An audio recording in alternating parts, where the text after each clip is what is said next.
Hi everybody, this is Vicki Ross, and I'm back because I had a reason to use my little so-and-so machine to just sit right here on my desk. It weighs nothing. I don't even think it weighs a pound, but and you can move it in and out of your way easier than you can a big sewing machine. You can operate it with or without the foot pedal. It comes with a cute little foot pedal. I think they're still making this machine, but you can't find them because of Christmas. It's the foot pedal.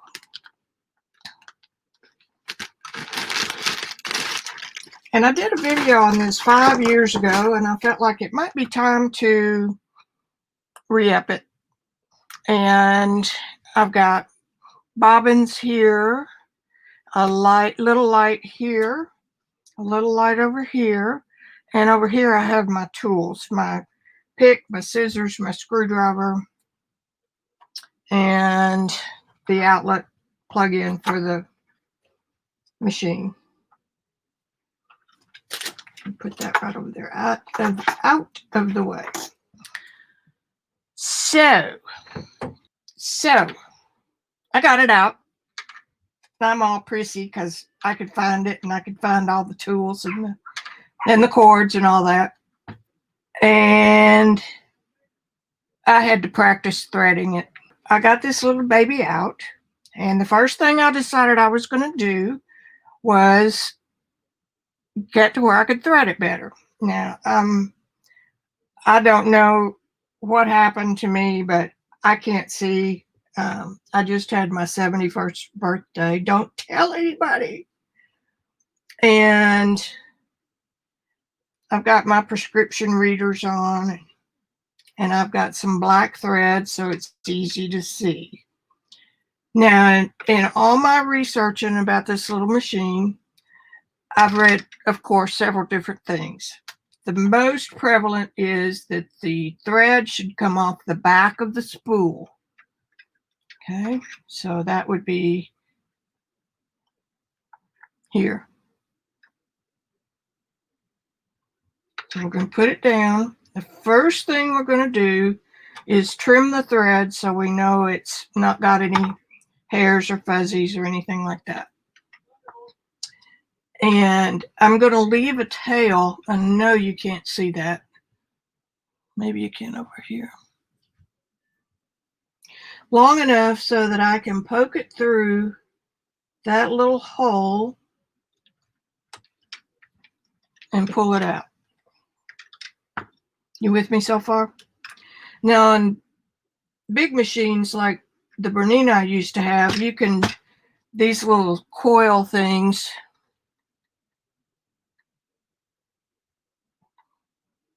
see this little silver thing right here. You can just wrap your thread and it'll go through it automatically, but this is not a Bernina. Okay, so I'm going to skip this, and I'm going to approach this other one from the bottom.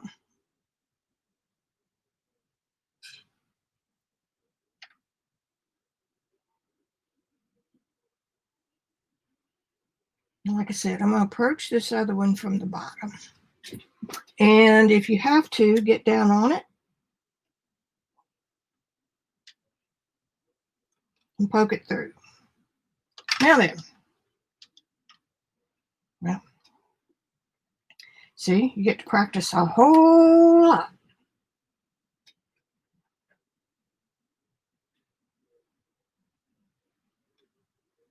Fingernails also help. All right, now pull the loop between those two up with your finger, okay? Let me show you how I've got it.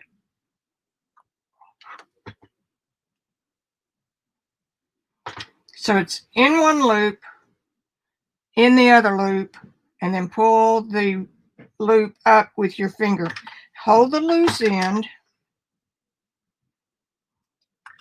pull it a little bit tight, make sure it stays on top, and then it slides right in between these two silver washers.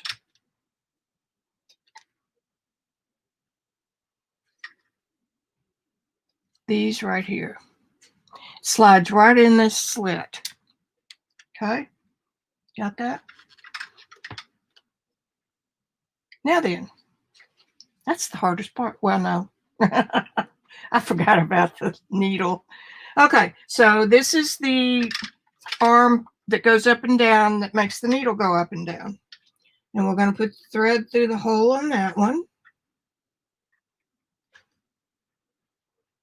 Making sure that we don't mess up what we've done over here, because your thread has a way of looping around. And there's another little silver thing right here.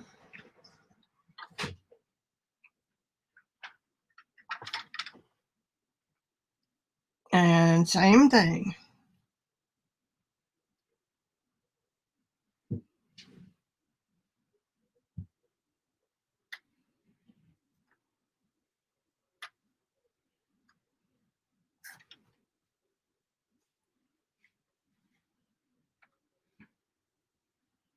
Sometimes it helps to wet it, and then it's controllable a little better.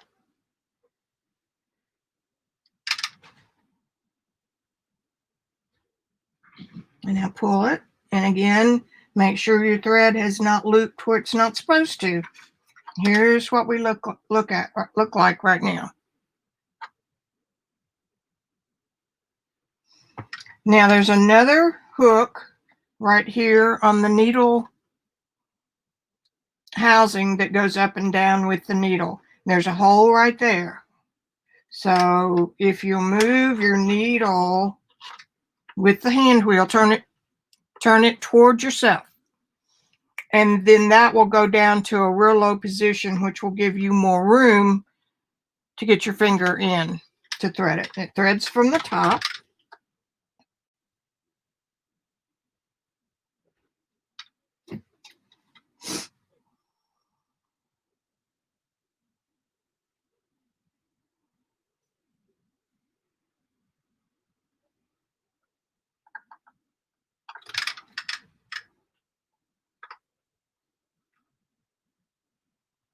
Okay, so now we've got that. And you're going to turn it towards yourself and move it back up. Well, move it back up.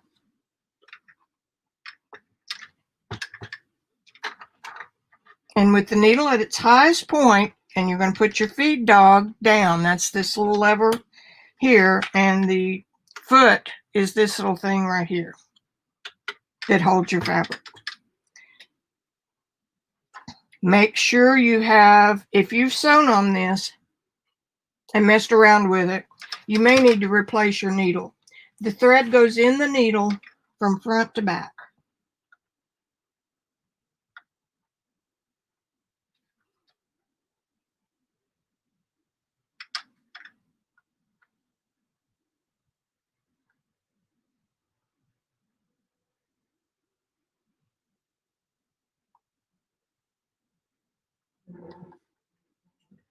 I put a new needle on last night.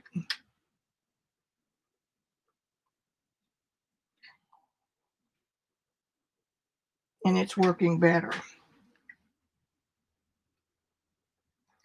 Okay, come on. Try to get it through there enough where you can grab hold of it. Okay, so pull it. Make sure it doesn't loop around itself, front to back. Now I'm going to pull that thread to the back under the presser foot. And there is a perfect threading. I went from 15 minutes down to what, 5 maybe? Be nice to me. The newer machine models have a little light under here, which is great. Now, I did all that. This is your tension knob, which is the only part that you will really ever need to mess with unless you have a problem. And you turn it left to loosen it and right to tighten it. And you're tightening. I'm going to lay this down flat for now. And it stitches really pretty good. Okay. When the tension is off, you will see, here's a good example.